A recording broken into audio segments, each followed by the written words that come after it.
this is an iHeart podcast. Guaranteed human.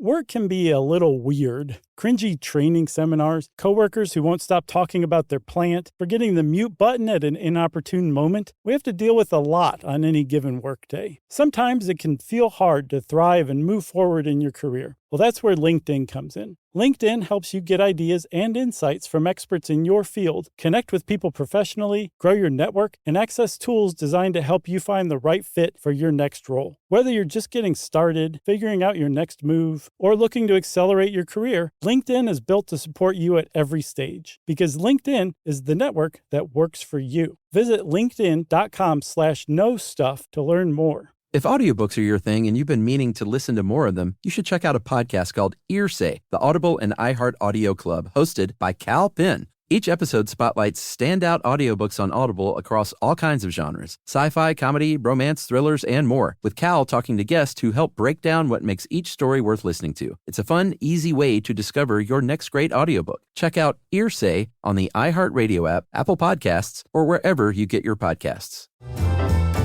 Welcome to Stuff You Should Know, a production of iHeartRadio.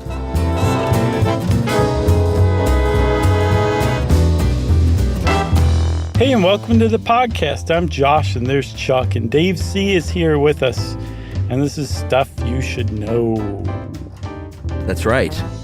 Before we get started, though, we want to quickly plug our friends at Coed because we're trying to get the Stuff You Should Know Army and their donation pool up to $1 million. Yeah. So if you want to go contribute to the Cooperative for Education and their ceaseless march toward breaking the cycle of poverty in Guatemala by making sure that children are able to get to school and stay in school and receive an education, then you can do that because they set up a page just for Stuff You Should Know listeners to go donate so that we can know when we got to $1 million. And that is cooperativeforeducation.org/SYSK. And it's really easy to do, and you can contribute as little or as much as you want. And whatever amount you contribute, you have our thanks. That's right. And now on with the spooky show. That's right. So what a dish is this, Chuck? The Spooky Phantom Edition. That's what Dave thought, but no. And you can understand how you would get that impression from the title, but the Phantom of Heilbronn. Heil, sorry. Is it Heil? It is. I just goofed. In German, you do the second syllable. Okay. For an EI. Okay. So Heilbronn. Yeah, Heilbronn, sorry. Double N at the end. Yeah.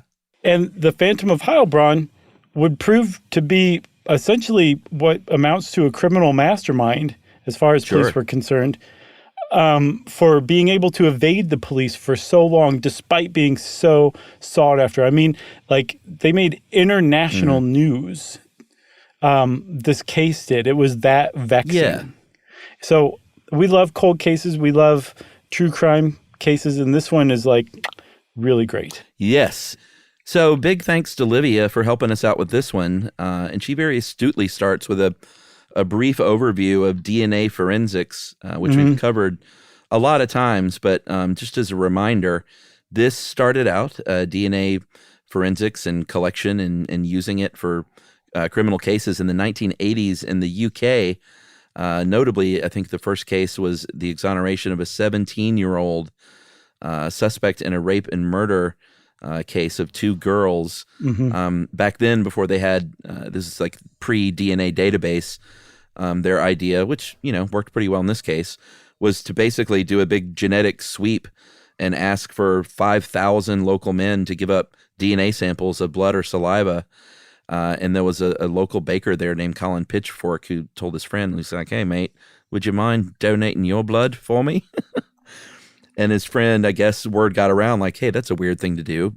Someone overhears this in a pub, and all of a sudden, Colin Pitchfork is in fact arrested, and another gentleman is exonerated.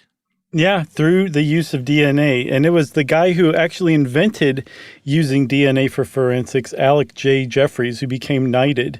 And he discovered it by accident. He was trying to find how heritable diseases pass through families and realized, like, oh, wait, I can actually identify every single participant in the study because of their DNA, and a light bulb went off. And, like, that was an amazing first case. Like, he exonerated somebody who was innocent and caught the bad guy in the murder and rape of 2 girls. Like, you can't possibly have a better first outing than that. And so as a result, DNA profiling took off like a rocket, particularly in the UK at first, but then it spread very quickly to other European countries and the US. And by 1989, the FBI said, hey, all of you police departments in the United States, you start sending your samples into us, we'll create profiles, we'll run them against the database, and we will catch your bad guy for you. So it became much more standardized within 3 years of that first case. Yeah, and all the private companies who were doing that before the FBI stepped up said, thanks a lot. Yeah, now we're bankrupt. Thanks a lot, FBI. We had a pretty good racket going. But it did needed to be codified, and the database became a very big part of it because, like I said, pre-database, they were doing, and as you'll see in some of these crimes, even with the Phantom, things like genetic sweeps and genetic dragnets and things like that. Yeah, there was another guy who enters the picture in 1997. He was from Austria. His name was Roland van Oorschot. I think I got it. And he said, hey, you know how we only thought we could get DNA from blood, saliva, or semen? It turns out we leave DNA everywhere. Everything we touch has little bits of DNA left behind, and here's a way to extract that and identify it and profile it, basically. And so now all of a sudden, DNA goes from this is a really useful tool, kinda, to we can use this in basically every case we come across. Somebody like steals a can of Coke out of the honor system Coke machine. Yeah. You could like profile their DNA and probably catch them from that. It was like it opened it up that much. It sure did. Yeah, it decreased honor system Coke machine crime by like 500% almost overnight. Those genetic dragnets were happening more and more, and then they eventually built up the database such where they were less and less necessary, especially when countries started sharing data across their borders, which here in the United States, we do that in an interstate fashion, and maybe with Canada and Mexico. I'm not really sure, actually. But if they're lucky, if we're feeling like it that day. But in Europe, this started happening in about 2005 when Germany, Austria, Belgium, France, Luxembourg, and the Netherlands said, and Spain said, hey, let's sign this treaty. That means we can share our DNA findings with each other. 2007, there was basically all of Europe, all the EU got on board. And the reason we're talking about the EU is because all of these myriad crimes that this Phantom purportedly committed were in Europe and mostly around Germany. Yes, and because these crimes were committed after Roland van Oorschot's discovery that you can get DNA samples from just about anything, the European police had become well-versed in lifting DNA from crime scenes. And so they were able to track who would come to be called the Phantom of Heilbronn through the DNA left behind at these crime scenes. And apparently, they were already tracking this person for a few years in a much more isolated way. But the whole thing blew up. And the nickname, the Phantom of Heilbronn, all happened in, I think, April of 2007, when a 22-year-old policewoman named Michelle Kaiswetter was murdered while she was taking a lunch break. Can I correct your pronunciation? Yeah. I believe that would be Kaiswetter. That's much better. What did I say? Kaiswetter? Yeah, but that's okay. She was murdered in cold blood. She was 22 years old on lunch break with a cop named Martin Arnold, and they were sitting in their patrol car in Heilbronn, and a couple of people jumped in the back seat, shot them from behind. They stole their handcuffs. They stole their guns, and Kaiswetter died.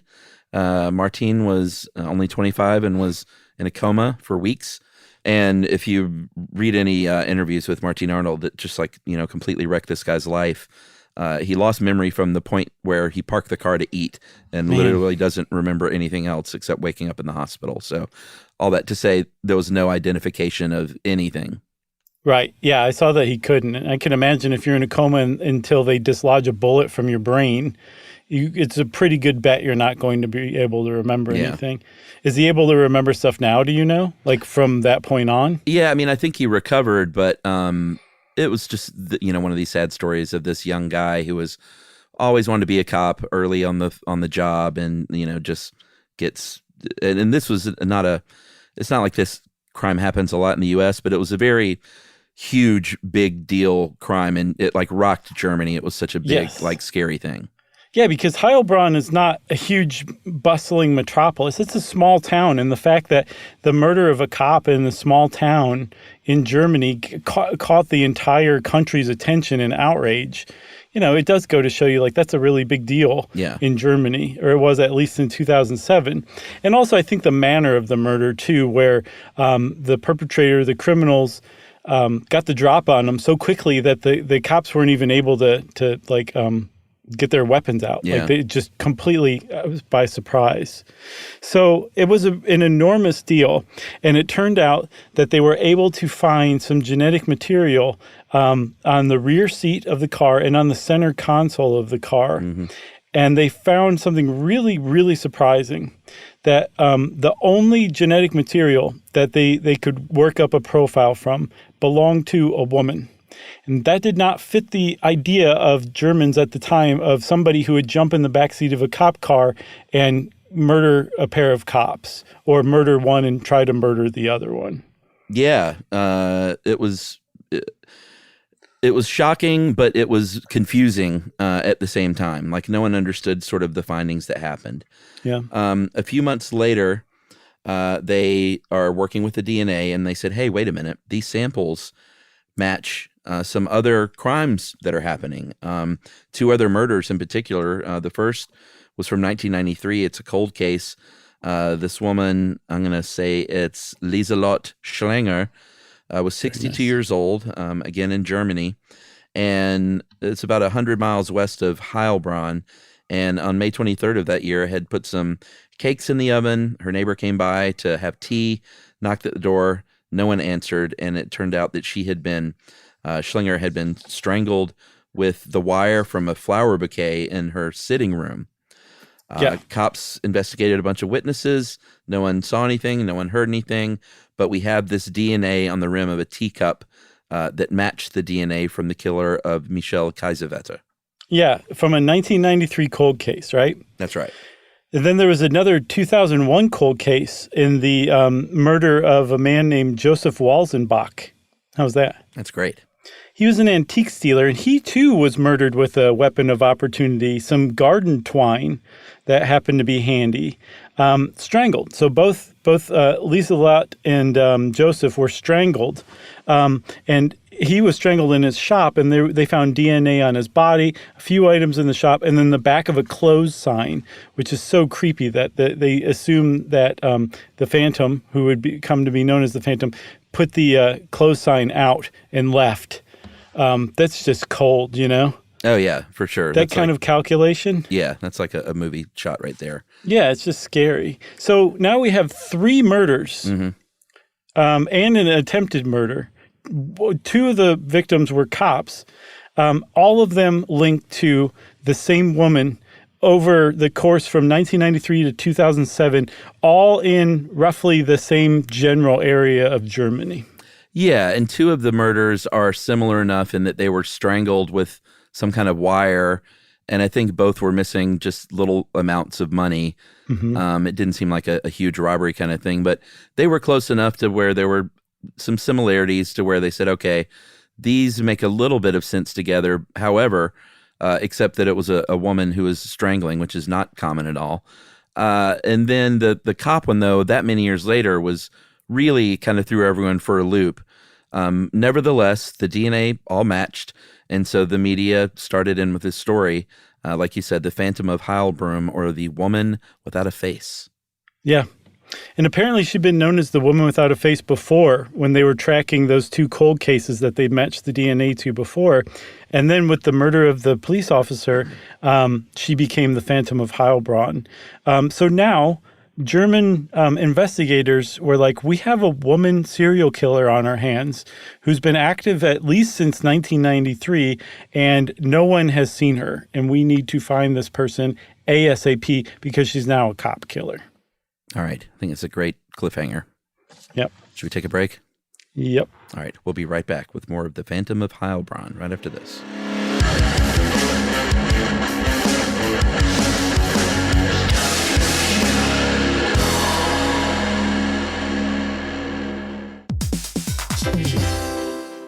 We've all done it, tumble down an internet rabbit hole trying to self-diagnose. And sometimes doing our own research can leave us more anxious than informed. Your feed is packed with wellness trends telling you to cold plunge, protein max, detox, track your sleep. But what's actually real? What's exaggerated? What's just wrong? That's exactly what Health versus Hype from the American Medical Association and iHeartMedia's Ruby Studio is here to find out. Each episode, Emmy-nominated science communicator Trace Dominguez, who's racked up billions of views across PBS, Discovery Channel, and YouTube, talks to doctors, influencers, and real people trying these trends. Not to cancel them, not to hype them more, but to actually understand them. Because when it comes to your health, who you listen to matters. Start asking better questions and listen to Health versus Hype on the iHeartRadio app, Apple Podcasts, or wherever you get your podcasts.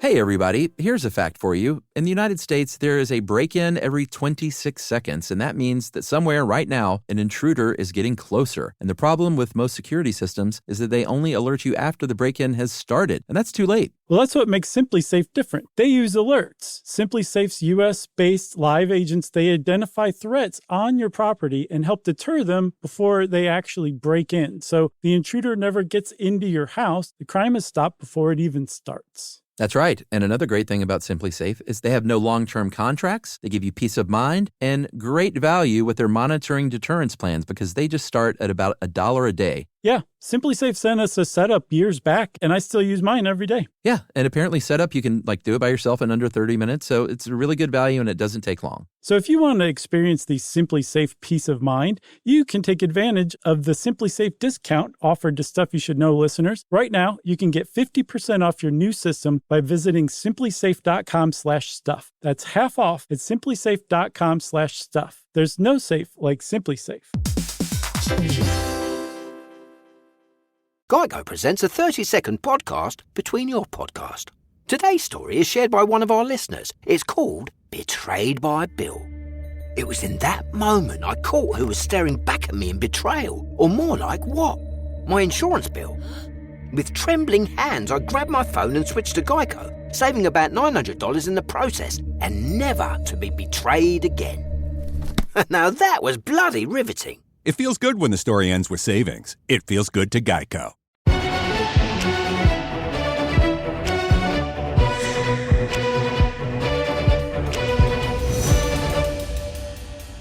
So, Chuck, I have to say, I just want to say this. There was a part where we were talking about DNA profile sharing that across the EU in 2007. Mm-hmm. They also were sharing license plate information. Yeah. And that occurred to me that the font on those plates was Volsung Schur Schwende Schrift. Yeah. And I spelled it out. I sounded it out. Uh-huh. By God, I was going to say it in this episode, come Nice. hell or high water. Good job. Thanks. All right. So where we last left you was there is the murder of a police officer, the serious wounding of another, and then 2 cold cases from many years before, all tied to the same DNA of what they know is a woman. All of a sudden, they start matching this DNA with these, people start sharing databases and crime particulars around the EU. And they said, wait a minute, this person's DNA is everywhere. And it's not murders. There are a dozen break-ins, and there are car thefts in Austria and in France and in Germany. And there's a break-in in an office in Germany. There's a burglary in Mainz, Germany. The gas cap of a car that was stolen had this DNA on it in 2003. There was a toy pistol used in a robbery in France with this DNA on it. And everyone is like, that's why this name, Phantom of Heilbronn, locked in so much, because all of a sudden, like you could go on for an hour listing the crimes that this DNA was found at. Yeah. So we've got a female serial killer in Germany who also appears to have a taste for just common crimes as well. So much so that it seemed like she may have been more of a like a burglar or a robber who was totally fine with murder, but didn't need to murder all the time. Right. More than a serial killer that liked to engage in petty crime. And one of those, I just have to say, one of those burglaries, a break-in at an office in Dietzenbach on New Year's Day 2003, one of the prosecutors in this case who was tracking the Phantom, named Günther Horn, said that this was a professional job. It's a quote. But it was the theft of a can of loose change. So I thought that was kind of hilarious that he was like, this person's evading us. It's a professional job, no matter what she's doing. Even if she's stealing loose change in a coffee can from an office, doesn't matter. She's pro.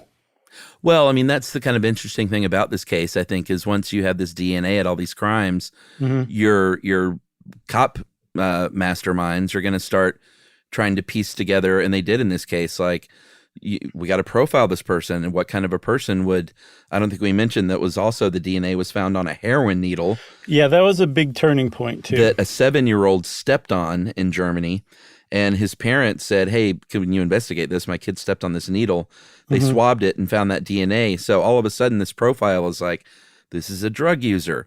Maybe she steals little bits to fund the drug habit. And maybe, like you said, the murders just happen out of necessity because of these petty crimes. So kind of the point is, like, once you've got all these weird, disparate crimes, you're still going to have cops that are trying to tie them to a single sort of brain. Right. They were just trying to figure out who they were after, basically. So, yeah, that heroin syringe from 2001 really kind of explained things like the coffee can of loose change, you know, those kind of robberies and break-ins. And then there was another thing that kind of added to the puzzle as they were on her trail. In 2005, in Worms, in Germany, a Roma man shot his brother. And so the police were getting stuff from the crime scene. What's it called? Swabbing? They were collecting evidence. Yeah. From the crime scene. And the DNA they found on one of the bullets was the Phantom's. So now they're like, okay, this kind of explains how she's making her way back and forth around the EU in France, Germany, Austria. She's basically hooked up with the Roma community, if not Roma herself. And then there was one other thing, too. She had accomplices in some of these crimes. And none of them would say a word about her. They all clammed up whenever the cops went to them and said, hey, you know this crime you got busted for? We just found out that you had an accomplice. They just stop talking. Yeah. And I think it was the Günther Horn talked about the fact that I think his frustration and police's general frustration that even after these people are behind bars, they're still not talking and they're not saying anything. Right. So they basically said what we kind of did was basically wait for reports to come in with this DNA turning up again. Yep. And then we would have a new lead. And between, I think, 2007, summer 2007 and spring 2008, there were like garden shed break-ins. Sometimes food and drink was stolen. Nothing real big happened. But again, lots of more crimes start trickling in. And they think also like that those garden shed break-ins, that she was spending the night in those garden sheds. So that would suggest also that she was aware she's being hunted and on the run. Yes, look right there. You can see a depression in the haystack. Right. So there was another one too, and I believe this was the last crime they I think it was the last crime. No, it wasn't. There was another crime. It was a little odd. It took place near the Luxembourg border, where a woman who was the manager of the cleaning staff at a fishing lodge, someone snuck up behind her, hit her on the head hard, and made off with 300 euros that I guess she had on her. And when they collected evidence in the room at that fishing lodge, they found the Phantom's DNA there. Now, I from what I saw, it wasn't on the woman or any weapon or anything like that, just in the room. Mm-hmm. So they didn't know whether she had been there before or whether she was involved in this. But either way, they were like, okay, now she's over by Luxembourg too. I flew out of Luxembourg once. Oh, yeah? How was the airport? I threw up in a trash can at the airport. Sweet. Long story. Does it have to do with rope trauma? No, now we have two mysteries. I almost got you. So the biggest crime, aside from that initial police murder in these cold cases, came in 2008 with a triple murder. Mm-hmm. This was in January 2008. The bodies of 3 used car dealers from Georgia, European Georgia, not here, were found in the Rhine River in Germany, and 2 men were arrested, a 40-year-old Iraqi and 26-year-old Somalian citizen. So they looked at these guys and said, we know what happened. These car dealers were in town getting cars to sell back home, and they had a lot of cash on them, so you murder them for their money. They searched the one suspect, the Iraqi suspect, and they found traces of, you guessed it, the Phantom of Heilbronn. DNA was in that car. Yeah. Police questioned the guy, and again, he's not talking. He has nothing to say to the police about who this mystery woman is. Yep. So now she's shown that she's capable of, if not participating in, at least presiding over triple homicides. That is, not that many people are capable of triple homicides, you know?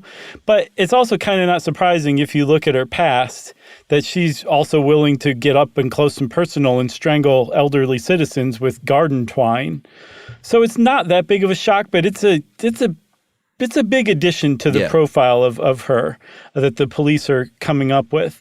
And so they started to put all this stuff together. Like the syringe suggested that she used drugs, and some of the pettier crimes suggested that she was committing them to probably get drugs. She generally stuck around southwestern Germany, but she also was capable of moving over to Austria and France. And so they said her connection with the Roma probably helps her do that. So they were putting this together, and they still weren't finding anybody. No one was emerging. Like, she just kept eluding them, crime after crime after crime. And one of the big problems is there was either no eyewitnesses to the crime or no eyewitnesses saw her. And then one day, there was a attempted break-in Saarbrücken in 2006. By the way, I'm expecting you to be like, you're way off if I'm way off. And if you say nothing, then I nailed it. That's how I'm taking these. Correct. Okay. In Saarbrücken, somebody saw the person attempting to break in. And in that break-in attempt, they found the Phantom's DNA. But the puzzler was that the person, the eyewitness who saw the attempted burglar, described a man with a soul patch, even a terrible, terrible soul patch. And this added a whole nother twist to the mystery. And one interesting thing notably, though, is none of the crimes, even though there were crimes committed all over this area, none of them happened in Bavaria, which is a little unusual because it's right there. But just put a pin in that one. Which suggested then to the cops that it is possible that the Phantom, who they knew to have the sex of a female, but had a soul patch conceivably, may have actually been a transgender man. So they added that to the profile as well. That's right, which I'm sure, added a whole other layer for them. Right. Another layer that was added that we should mention was that Germany had, I guess you could call, a very, to put it kindly, rocky historical record of identifying races and ethnicities as a country. Yeah. So because of that, there were pretty strict laws on how Germany could use DNA and how much insight they could get from it. So in other words, an investigator in Germany was not allowed to determine race or ethnicity or hair or eye color using DNA. It was possible in Austria, so they were a little less strict there at the time, and they were able to take a closer look at this DNA and say, hey, we think, we can't be sure because it's 2000, what year was this, 7 or 8? Yeah. We're pretty sure, though, that this woman probably has blonde hair and blue eyes. So we got that going for us. Yeah, but they also said in some interviews that they're like, we're talking about Germany for one, but also they said that it was 80% accurate. So the margin of error left the possibility of falsely arresting hundreds of thousands of Germans. So they might as well have not had any idea what her hair eye color was. Yeah. Again, this is the early days of DNA, such that they also did a DNA dragnet. This is pretty big long shot, but they did saliva swab of about 3,000 women in Belgium, France, and southern Germany and Italy. They focused on drug users, unhoused women, women with criminal records that were pretty serious. They offered up big time money. I believe it got up to about 300,000 euros. A lot of dough, but nothing was helping out. And in total, I think they ended up spending what they guessed to be about 16,000 hours of police overtime pursuing the Phantom of Heilbronn. And yet she kept eluding him, Chuck. And I say that we take our second break and come back and talk about how she was finally apprehended. Let's do it.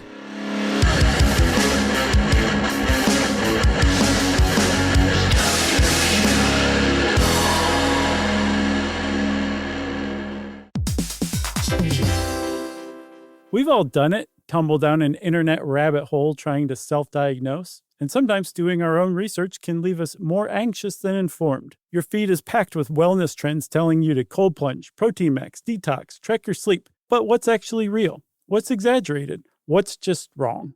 That's exactly what Health versus Hype from the American Medical Association and iHeartMedia's Ruby Studio is here to find out. Each episode, Emmy-nominated science communicator Trace Dominguez, who's racked up billions of views across PBS, Discovery Channel, and YouTube, talks to doctors, influencers, and real people trying these trends. Not to cancel them, not to hype them more, but to actually understand them. Because when it comes to your health, who you listen to matters. Start asking better questions and listen to Health versus Hype on the iHeartRadio app, Apple Podcasts, or wherever you get your podcasts.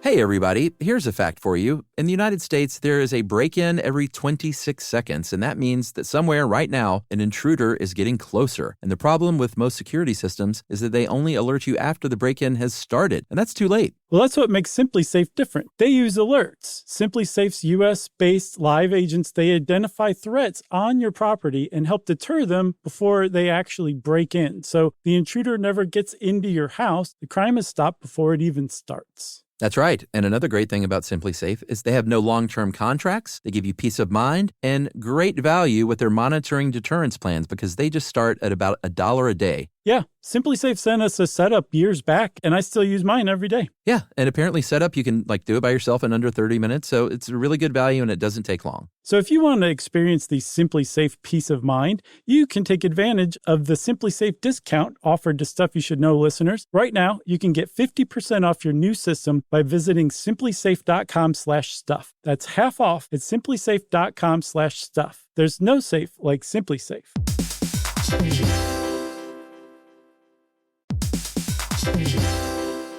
Work can be a little weird. One minute you're in a meeting that could have been an email. The next you're trying to decode corporate jargon that somehow means nothing. And don't even get us started on the quick sync that turns into a 45-minute deep dive. Yeah, well, the truth is figuring out your career isn't always straightforward. Whether you're trying to grow, pivot, or just stay relevant, it can feel like you're navigating it all on your own. Well, that's where LinkedIn comes in. That's right. LinkedIn can help you grow your career, helping you confidently navigate your path with insights, ideas, and inspiration from your professional community. You can stay up to date with the latest trends in your field, connect with people who get it, and discover opportunities tailored to your goals, your experience, and what actually matters to you. Whether you're looking for something new or just trying to grow where you are, LinkedIn gives you the tools and connections to move forward with confidence. Because LinkedIn is the network that works for you. Visit linkedin.com/knowstuff to learn more.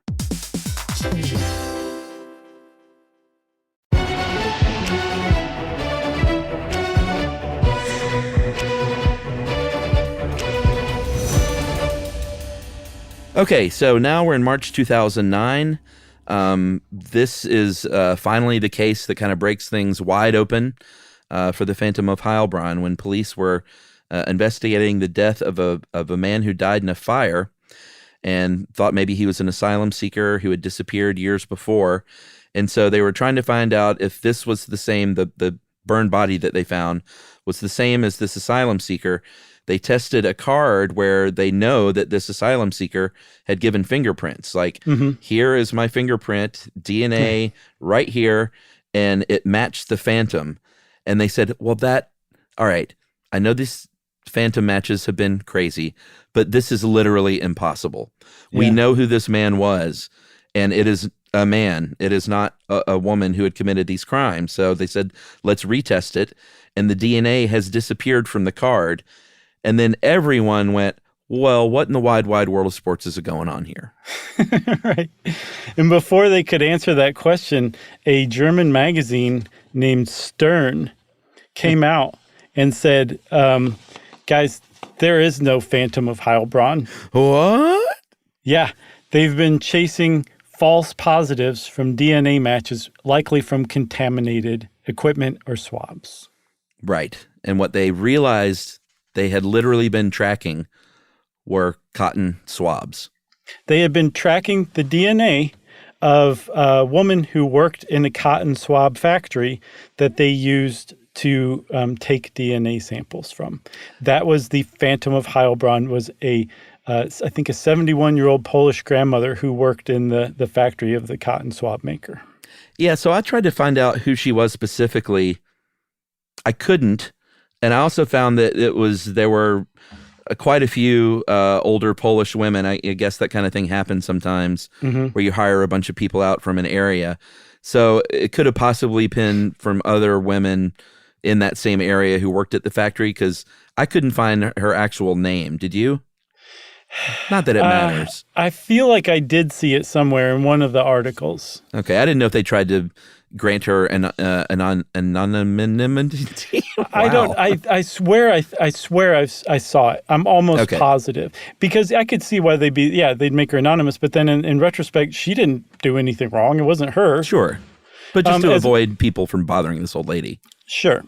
But as a matter of fact, the first thing the cops did was throw the maker of these cotton swabs right under the bus. Because as you can imagine, everybody, the Phantom of Heilbronn, this internationally described criminal that the cops have been after for years, that the Heilbronn police alone spent 16,000 overtime hours trying to catch, didn't exist. There was no Phantom. It was such egg on the cops' faces that they're still peeling it off.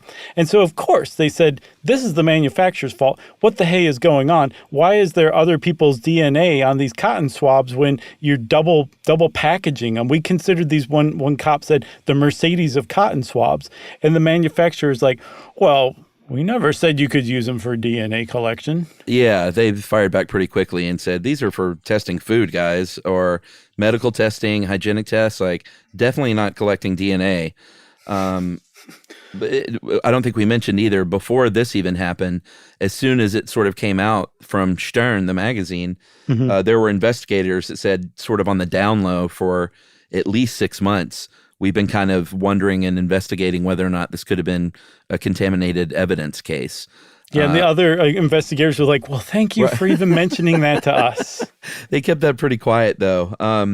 To put a button on the Bavarian thing is Bavaria did not source their swabs from this company. So that explains why there was never any DNA, even though Bavaria is right there where all these crimes were happening. Yeah, and the company was Greiner Bio 1 International AG. And the thing that claimed that they were like, well, we never said this is for DNA collection. It's for like food stuff sampling and stuff like that. the cops were like, well, then why have you been selling them to police departments all over Austria and Germany? What did you think we were using them for? And the company was just like, yoink, I'm out. Hey, and the money spends the same, Yeah, there was a PR spokesperson shaped dust cloud just left at the podium, and that was it. Well, they were like, I thought you were testing your give a Coke, take a Coke thing in your offices. Your Coke machine honor system. Your honor system. All right, so I guess we should talk a little bit about what happened because of this. Yeah, it was, like you said, a big humiliation for the German police. It was also a bit of a hit on DNA sampling. We've talked about DNA a lot over the years, and DNA is great, and collection of DNA for exoneration and for proving someone is guilty is amazing, and it's really come a long way. But DNA has always sort of giveth and taketh away in certain cases. Mm-hmm. It's not perfect. Like Livia says, it's not a silver bullet. And I think it was has always kind of been painted that way, especially for juries or like, when they see DNA evidence, I think the first thing you think is that's like as ironclad as it gets. Yeah. And that's not necessarily always the case. No, and as a matter of fact, if you zoom out a couple of orders of magnitude and look at this case, the Phantom of Heilbronn case needed to happen. Yeah, for sure. Because people were being convicted on circumstantial DNA evidence alone. Mm-hmm. Like their DNA had been found at the scene, not on the murder weapon, not on the body, just at the scene. And people were going to prison for that kind of stuff because judges, juries, prosecutors saw DNA as like infallible, basically. If your DNA was there, you were guilty, essentially. So the Phantom of Heilbronn case really slowed that down. And like you said, it didn't say there's a lot wrong with DNA in using that for forensics. It's, hey, this is a really good way to come up with evidence, but you need to also do the old-fashioned police work. Yeah. To fill it out, to make sure you have the right person. So it just kind of slowed everybody down, and I think it was really necessary because this was like the time when CSI was at its peak. Yeah. That TV show was huge in 2008.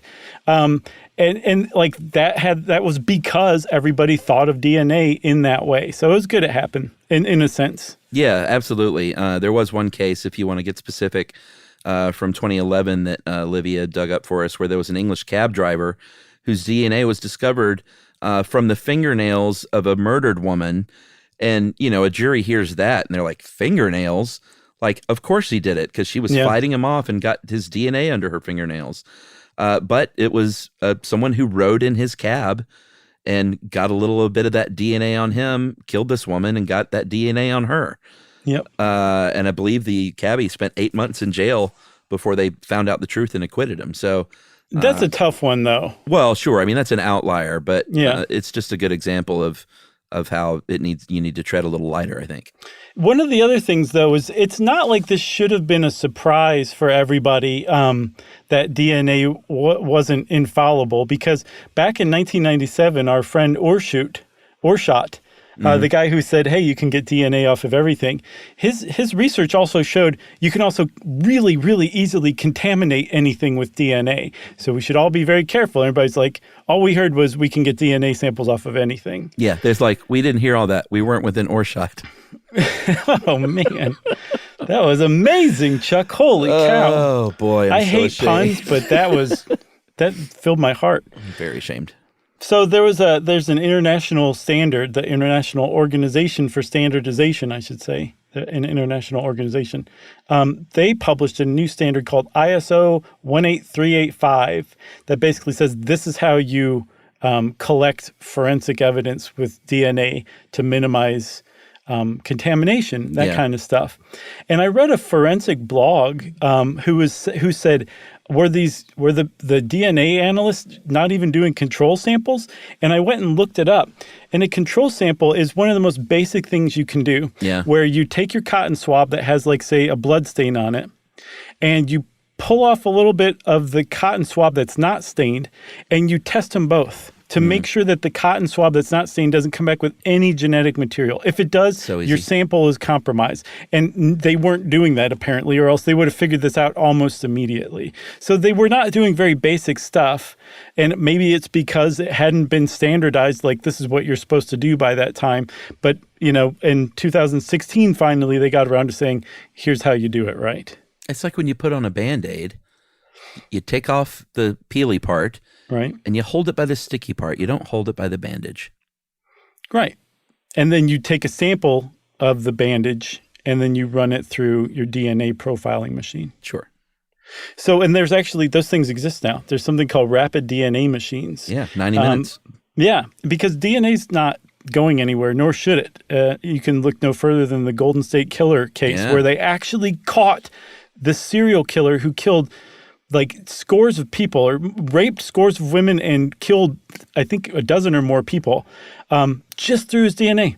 They found it through like a genetic genealogy site. Yeah. They discovered this guy. So yeah, you don't actually want to get rid of DNA, but what seems to be problematic is we're going a different way where now police stations have these rapid DNA machines where you just throw a cotton swab in and it spits out a genetic profile that you can run in CODIS.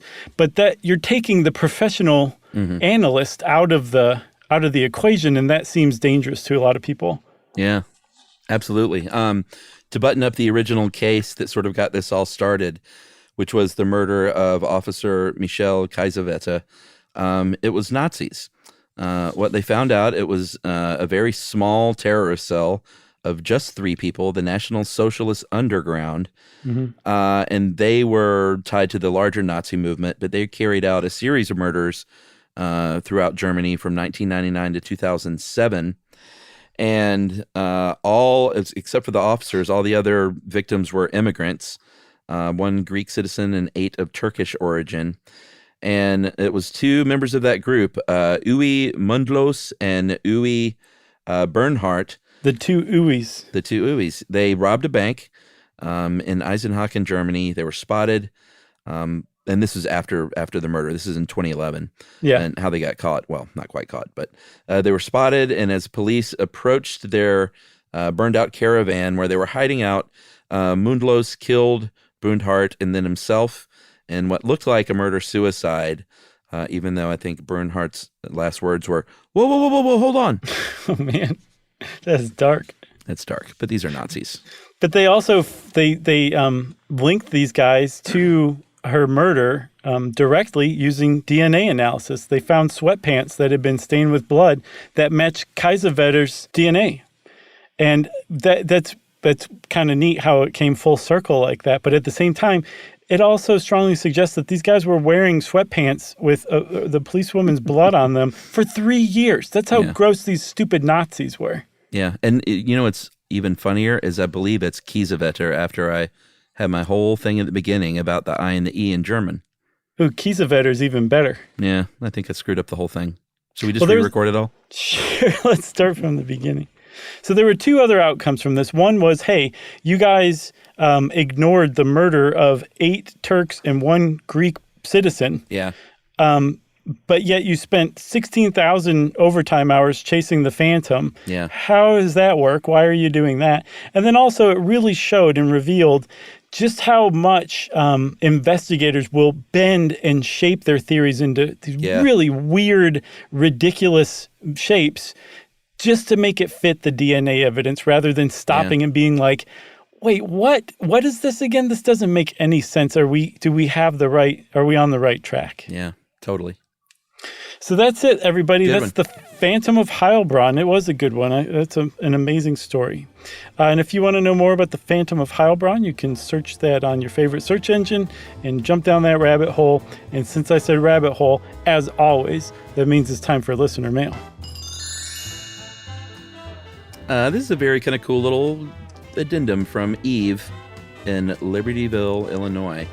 Hey guys, I was listening to the Selects episode on invasive species, and one of you kind of joked that it'd be crazy to shoot invasive plants to eliminate them. I know it's been years since that episode, but get this. I recently watched a nature documentary, Green Planet with David Attenborough, which is awesome. And there's a section on shooting invasive plants. No. In Maui, there's an invasive plant called the Myconia that's native to Mexico, and sharpshooters and helicopters are being used to shoot the plants growing on steep hillsides with herbicides without affecting the entire ecosystem. Just another example of creative ways people have found to fight invasive species. I attached a link. Thanks for all you do, Eve in Libertyville, Illinois. Amazing. Thanks, Eve. Did we create that, Chuck? Did we cause that? Yeah, I don't know. Let's say we did. Okay. Between you, me, and Eve, we did. We came up with that. I know I got Jared of Subway arrested. Yeah, you did. And boy, did I misjudge him. So that was from Eve? Eve, thanks a lot for that one. We always love hearing new facts about old episodes. And you can send us an email like Eve did to stuffpodcast@iheartradio.com. Stuff You Should Know is a production of iHeartRadio. For more podcasts from iHeartRadio, visit the iHeartRadio app, Apple Podcasts, or wherever you listen to your favorite shows.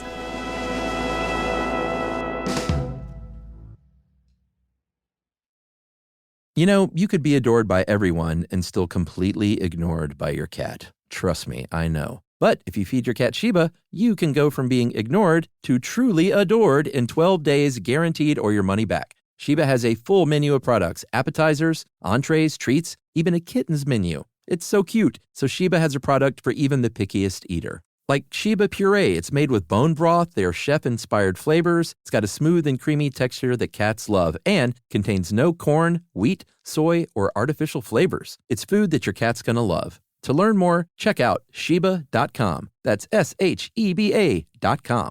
Service opens doors, and at American Military University, it can open doors for the whole family. If you have a loved one who served in the military, you may qualify for reduced tuition. AMU offers flexible online programs designed to fit your schedule, so you can keep moving forward wherever life takes you. Learn more at amu.apus.edu/military. Open doors to the future for you and your family with the help of American Military University.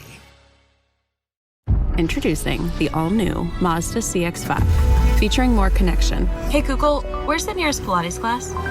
Safety that has your back. More discovery on the scenic routes. More passion in the details.